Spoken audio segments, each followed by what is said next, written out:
Hello, friends. We had Duryodhana, the king material desire, going to Dronacharya and asking him with great worry about these Pandus, this huge army opposing him. Duryodhana stands for the lower tendencies in man. And what happens is that when you're in deep meditation, the tendency to want to have worldly enjoyments, worldly possessions, and so on begins to leave you.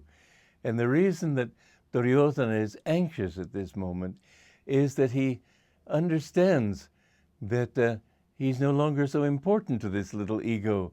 And so he goes to Habit and says, come on, try to do something about it. And he wants to know what the power of this battle, these forces ranged are. He sees that there's so much kindness and generosity and humility and love and forgiveness and all these things. And material desire doesn't like that. Mind you, this battle that every one of us fights is a very real one. And people don't, the lower nature doesn't like this. You know, the story of Satan, it's a true story. Satan is not some man with a long beard and a goatee and a tail and hooves. Satan is that aspect of God which projected everything into manifestation. And having set that energy in motion, it keeps on trying. Now, there are two. Everything in the universe is consciousness, composed of consciousness, manifesting consciousness. And therefore, in a sense, everything is conscious, even the rocks. But they're very minimally conscious. As it says in the Indian scriptures, God sleeps in the rocks, dreams in the plants, begins to wake up in the animals, and in man is fully awake. And so what we need to do is understand that as we meditate more deeply, our lower tendencies become a little anxious. And so they try to stir us. You're sitting there meditating deeply, and finally the ego begins to think, wait a minute, what about me?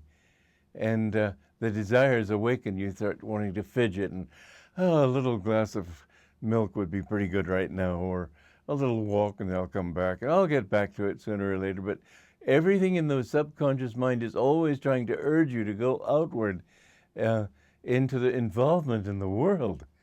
And we need to somehow fight that battle to the point where it becomes more pleasurable to sit thinking of God, praying to Him, and feeling His presence in our hearts than it is forgetting Him and being restless.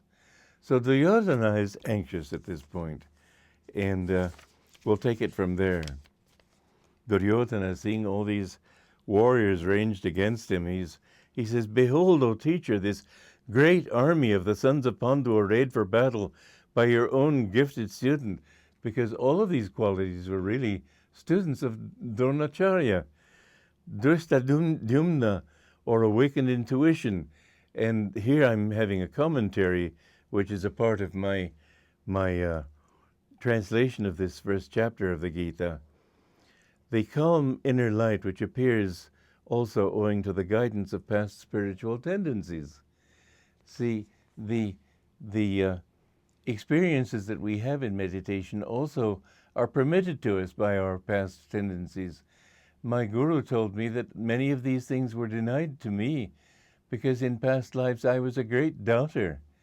And he told me, you were eaten up with doubts. Well, I can say it with a smile now because I have no more doubts.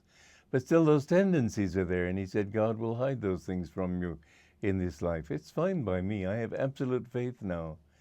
But don't worry about the past faults that you may have had. Everybody has had one thing or another to hold him back, usually a whole slew of them.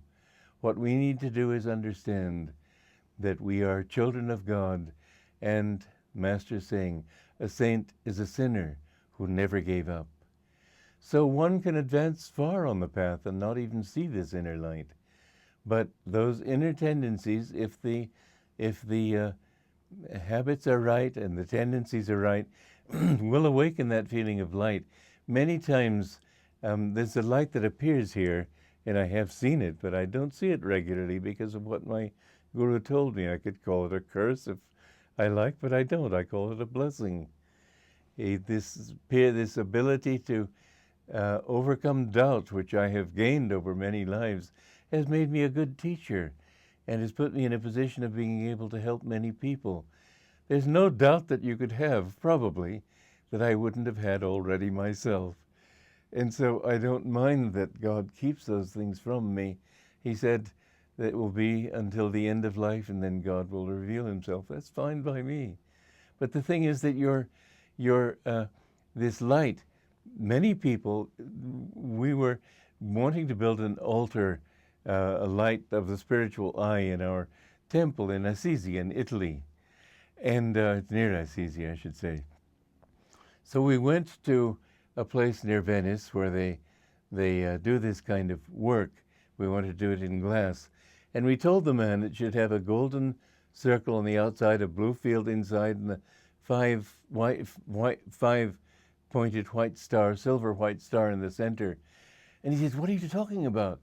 We said, "That's what you see in meditation." He said, I know, I've been seeing it all my life. I don't know what it is." But many people have seen these things because their samskars allowed them to see it. But Drishtadyumna is still a student of Dronacharya, and this inner light is still made possible by your own past tendencies. Don't worry if you don't have experiences, because the important thing is that you love God. Some people have all sorts of experiences and still never get there. You know, many people think, psychic powers and so on, miracles determine whether a person is a saint. It's not true. There is a story of Baba Gorakhnath. He was a master, and he lived in Gorakhpur, which is why he was called that. And he lived for 300 years. He developed all the siddhis, or powers, that a yogi can develop. He could materialize, dematerialize, bilocate, travel to distant places in his astral body, and so on, all those powers. And as the time was coming for him to leave his body, he wanted to pass these powers on to someone who would be worthy to receive them. And so he condensed them into 8 pellets of mud. The powers were 8. And he saw through the spiritual eye, which is centered here, he saw through the spiritual eye a young yogi sitting on the banks of the Ganges and in meditation. And he thought, there's a man worthy of these great powers. So he materialized before him. Baba Gorakhnath at this time was 300 years old. I have met yogis very old. I have never met one that old. One I met was 144, another was 132, others 122. This is not an extraordinary thing for yogis, but he had, with his power, lived that long. And obviously he was very famous. And when he appeared to this young man, he said, "I am Baba Gorakhnath."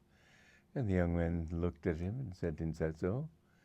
And Baba Gorakhnath had expected this gasp of awe. He didn't get it.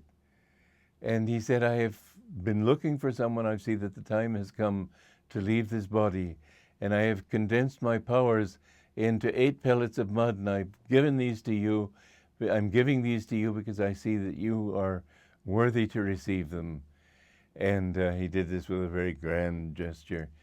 And the young man looked at them, looked at Baba Gorakhnath. He said, "Are these mine to do with as I please?" "Yes, they're yours now." The young man took them and threw them into the Ganges, and Gorakhnath said, "What have you done? It took me 300 years to develop those powers." And the young man looked at him. He said, "In delusion still, Baba Gorakhnath?" And then suddenly Gorakhnath realized those powers weren't what he was looking for. And then he gave up all ego and all desire and merged into infinite freedom.